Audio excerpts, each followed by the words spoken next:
Seminar SIPA dengan NPM 112111057. Saya dari kelas C19 Manajemen. Ma'rifatullah ini tuh adalah usaha manusia untuk mampu mengenal Allah baik wujud maupun sifatnya. Dan ini tuh penting sekali bagi kita sebagai manusia mengetahui siapa sih pencipta kita gitu, dan untuk apa sih kita diciptakan. Dan fitrahnya kita sebagai manusia, pasti kita akan mencari-cari siapa Tuhan kita gitu. Dan tentunya Allah tidak akan membiarkan kita terkatung-katung mencari tanpa adanya pembimbing. Oleh karena itu, Allah akan mengutus Rasul dan para nabi yang akan menunjukkan kita ke jalan yang benar, yang akan menunjukkan kepada kita bagaimana cara mengenal Allah dengan jalan yang benar gitu.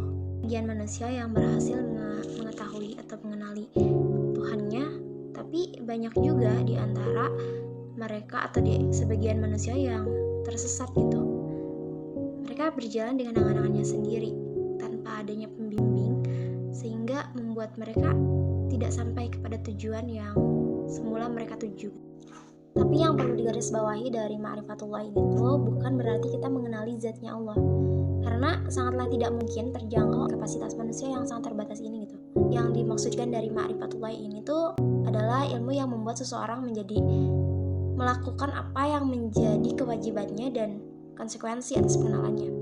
Pengenalan di sini tuh adalah pengenalan terhadap jalan yang mengantarkan manusia dekat kepada Allah dan mengenalkan rintangan dan juga gangguan yang ada di dalam perjalanan menuju mendekatkan diri kepada Allah. Dan untuk mengenali siapa pencipta kita atau mengenali Allah ini, ya kita harus mengenali terlebih dahulu ke dalam diri kita sendiri. Kita ini sebenarnya siapa sih? Kenapa sih kita ada di dunia gitu? Kenapa kita diciptakan ke dunia gitu?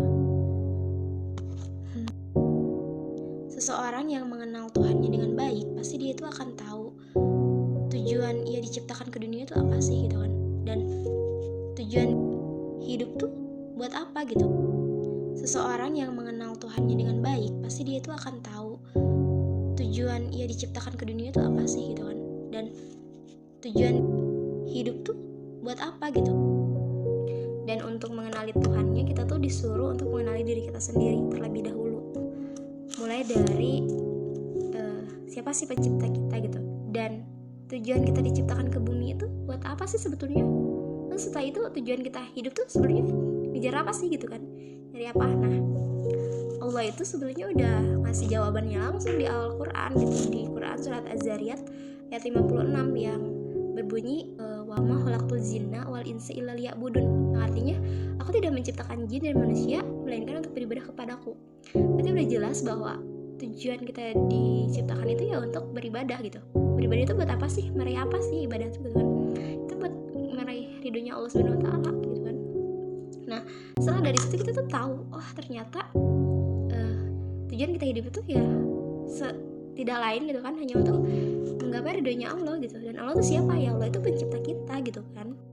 Dan orang yang mengenal Allah dengan benar adalah orang yang mampu mewarnai hidupnya dengan segala macam bentuk ibadah, mulai dari ibadah wajib yang rutin dan juga amal-amal soleh lainnya. Setiap hal yang dia kerjakan itu akan selalu bernilai ibadah gitu, karena dia meniatkannya ya untuk ibadah, karena dia udah tahu tujuan hidup tuh untuk ibadah gitu. Dan pemahaman mengenai ma'rifat ini tuh harus didukung juga dengan dalil-dalil yang kuat dan sahih yang sudah Allah persiapkan agar kita itu sebagai hambanya memikirkannya gitu. Salah satunya di sini ada dalil nakli. Dalil nakli ini tuh berupa Al-Quran dan Sunnah. Allah menurunkan Al-Quran itu sebagai petunjuk dan juga peringatan untuk umat manusia, yang dimana di dalam Al-Quran itu banyak banget petunjuk-petunjuk bagi kita untuk mengenal Allah dan mengenal siapa pencipta kita gitu kan. Dan juga peringatan-peringatan yang Allah buat untuk kita gitu. Lalu yang kedua itu ada dalil akli atau akal. Jika kita renungkan apa yang ada di dunia ini itu ya, yang ada di alam semesta ini tuh, pasti kita akan berpikir bahwa ini semua tuh gak terjadi secara kebetulan gitu. Lalu yang ketiga yaitu melalui asmaul husna dan juga sifat-sifatnya.